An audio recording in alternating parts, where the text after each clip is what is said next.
목숨을 걸고 국경을 건넜습니다. 얼음구덩이 빠져가지고 그 빠진 그 형태에서 겨우 갈신이 일어나가지고 온몸 다 젖었어요. 젖으면서도 구워 살겠다고. 악어 밥이 될 뻔한 적도 있었습니다. 건너갈 때 부럽고 차라리 이거 악어강에다 해야 되겠는데 말을 안 했어요. 수없이 죽을 고비를 넘기면서 그들이 얻고 싶었던 건 무엇일까요? 며칠 만에 그 주민등록증, 신분증을 주는 그때가 감회가 새롭더라고요. 아, 나도 이 나라 사람이구나. 네. 그것은 대한민국 국민이라는 이름입니다.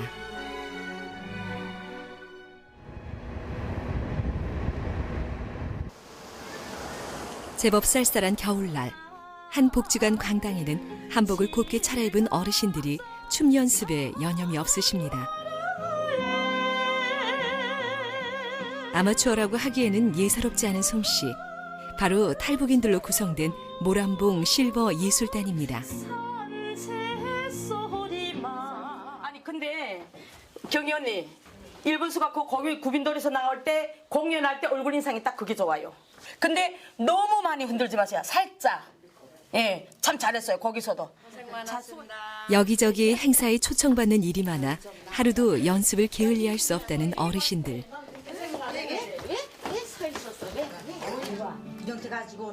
출출해진 속을 간식거리로 달래시려나 봅니다. 이런 자리에는 북에서 즐겨 먹던 순대가 빠지는 법이 없습니다. 제대로 된 이북식 순대입니다. 근데 북한 순대 보니까 좀 그렇다. 난 이 한국 순대 안 먹잖아. 당면이어서 안 먹어. 대때불로 알모는 게 당면이어서 안 먹어. 아, 나 한국 오니까 다른 사람들 내 소리 들으면 나를 보고 환장했다고 미쳤다 하겠는지 모르겠는데 나 명절 없었으면 좋겠어. 나도. 아, 속상해.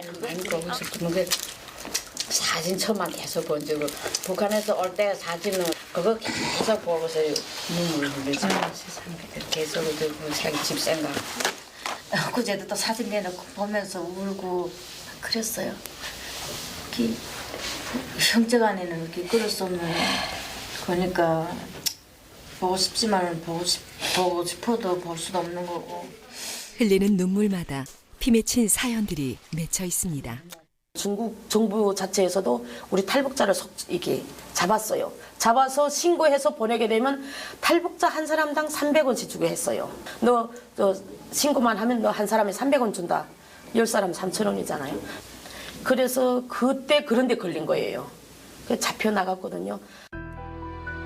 고유진 씨는 중국 땅에서 하나밖에 없는 딸을 잃고 말았습니다. 갑자기 들이닥친 중국 공안원에게 붙잡혀간 딸을 찾아 그 넓은 중국 땅을 헤매 다녀야 했습니다. 잡혀나가서 신우서 단동으로 건넜는데 솔직히 부모 마음이라는 게 그때는 아무 생각 안 나더라고요. 내가 시제당장 딸을 찾다 죽어도 좋더라고요. 그때 감정에서는 정말 말 그대로 이게 한국식으로 말하면 미치고 팔짝 뛰겠더라고. 백방으로 수소문한 끝에 어렵사리 접한 딸의 소식은 참담했습니다. 14살 어린 딸은 신의주 감옥까지 끌려가 목숨을 잃고 말았습니다. 밤에 불러냈는데 뭐라고 몇 마디 소리치며 물어보는 말이 들리는데 이렇게 조금 있는데 악 하는 소리가 나더래요. 때렸는지 어쩌는지 소리가 나는데 보니까 조금 있다가 뭐라고 그 신문하던 남자가 야 이거 내다 버려 그러더래요. 사람답게 살고 싶어 목숨까지 걸었건만 탈북자라는 이유로 짐승만도 못한 취급을 받았던 겁니다. 아, 참, 내 이러지 말아야 되는데. 자꾸. 아, 참. 간사님은 딸을 하나 데려다. 저는 딸을 죽였을 때 진짜 많이 울었어요.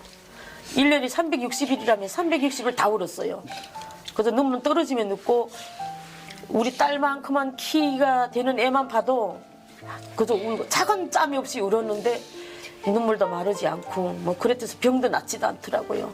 참 명절이 되거나 이런 소리가 나오게 되면 나도 모르게 어쩔 수 없는 것 같고 아 참.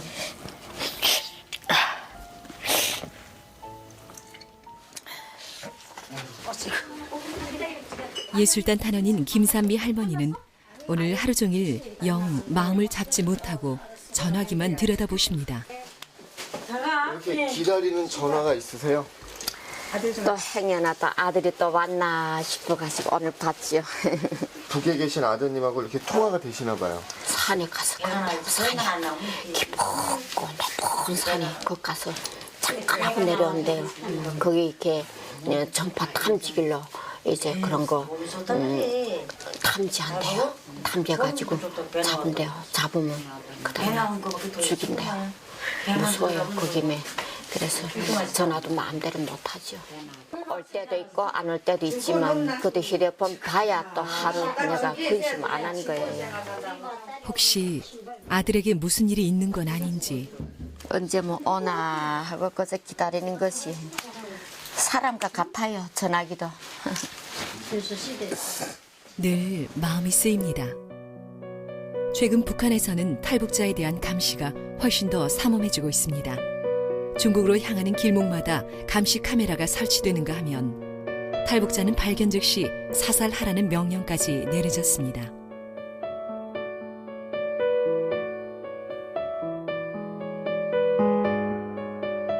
그러나 아무리 감시가 엄중해도 탈북자들의 발길은 줄어들지 않고 있습니다. 특히 강이 얼어붙은 겨울은 탈북자가 부쩍 많아지는 시기. 대부분 경제난을 견디다 못해 국경을 넘게 된다고 합니다.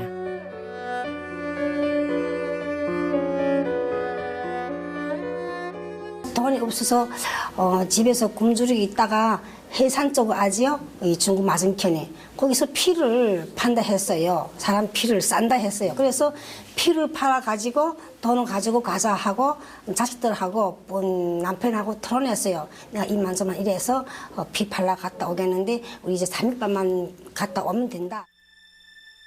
피를 팔아 식량을 구해야 할 정도로 북한의 경제난은 심각한 수준입니다. 탈북자가 급격히 증가하기 시작한 것도 식량 배급이 차질을 빚기 시작하던 1995년 무렵부터 10년 넘게 계속된 배급 중단에 최근 화폐 개혁의 실패로 식량이 거래되던 암시장조차 문을 닫았습니다. 현재 북한을 벗어난 탈북자는 대략 30만 명으로 추산되고 있습니다. 탈북자들이 급격히 늘어나면서 중국 이외 제3국을 경유하는 새로운 탈출 루트들이 비밀리에 만들어지고 있습니다. 탈북자들은 몽고 사막을 넘거나 대륙을 가로질러 남하해 베트남, 캄보디아, 미얀마, 태국 국경을 넘기도 하고 물길로 메콩강을 건너기도 합니다. 이런 경로를 통해 한국에 도착한 탈북자 수가 이미 2만 명을 넘어섰습니다.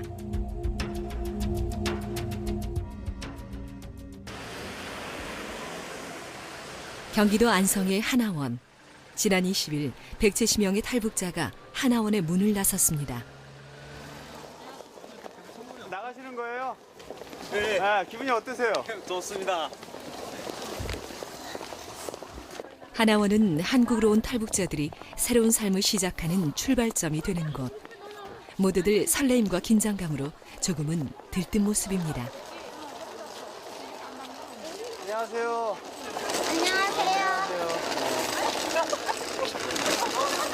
어디로 가세요? 대구. 대구. 네. 네, 기분이 2007년 탈북한 이수민 씨. 3년 전 그녀 역시 이들과 똑같은 처지였습니다. 지금 개소하는 그 분들을 보니까 3년 전에 저를 보는 것 같아요. 마음이 막 설레고 뭐 어떻다고 말할까 불안함 그리고 막연한 희망 그리고 앞으로 또 닥쳐올 뭐 생활에 대한 그 어떤 호기심이라 할까 뭐 만감이 교차하죠. 그때 이 글씨를 다시 읽어보면서 아주 감회도 깊었는데 오늘 보니까 너무 좋네요. 수민 씨는 비석 앞에서 한동안 발걸음을 떼지 못합니다. 수민 씨의 오랜 꿈을 이뤄준 하나원에 오기까지 생사를 넘나드는 고비를 수없이 겪어야 했습니다. 북한을 떠나서 중국을 경유해서 태국으로 가는 그 로정 그러니까 거의 열흘 보름에 걸치는 그 로종이 그 자기 그 인생, 저희 인생에서 가장 힘들고 어려웠던 고비였던 것 같아요. 그때 그 잡힐까봐 그 노심초사했던 일, 그리고 언어를 중국에서 언어를 모르니까 중국을 경유하는 그 기간에 벙어리 흉내를 내면서 태국까지 왔거든요.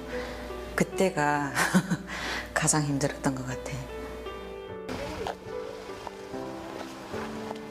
너무나 어렵게 얻어내는 결실이었기에 보통 사람들에게는 당연한 일들이 수민 씨에게는 기적처럼 느껴졌습니다.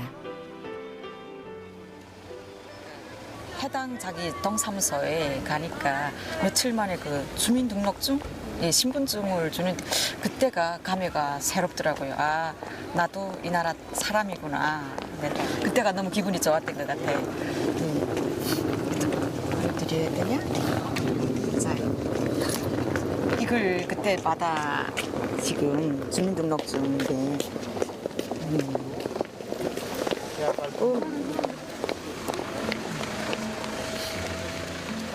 맨 처음 주민등록을 받아들던 때를 잊을래야 잊을 수 없습니다. 비로소 정식으로 대한민국 국민이 된 것입니다.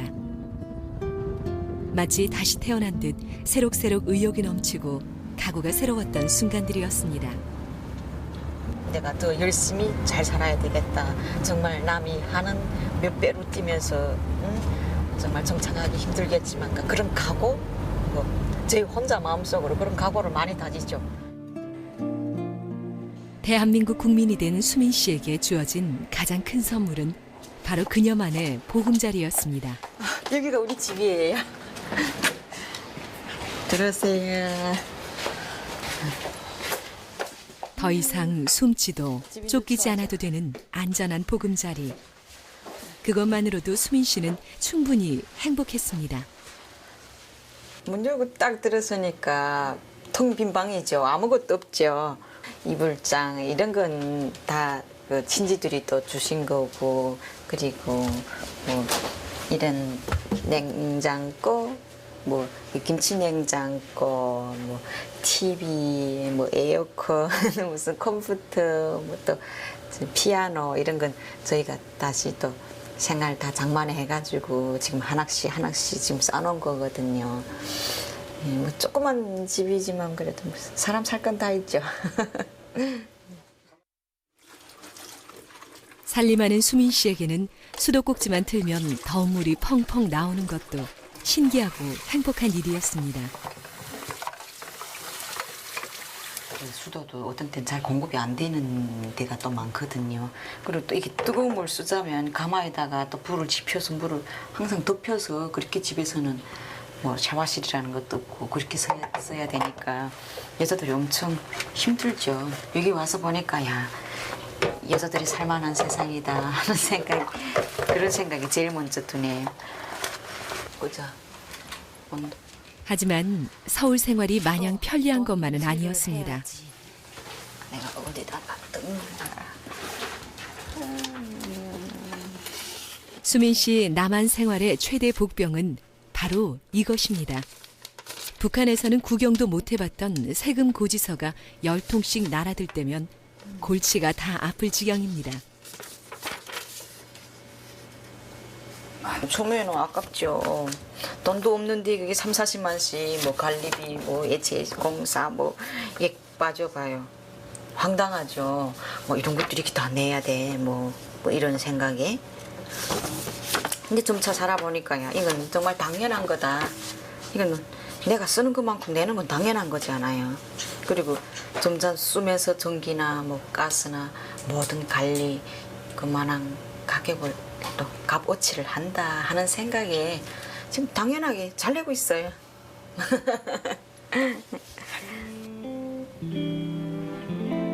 수수께끼 같던 세금 계산서도 척척 처리할 만큼 수민 씨의 서울 생활도 이제 자리를 잡아가고 있습니다.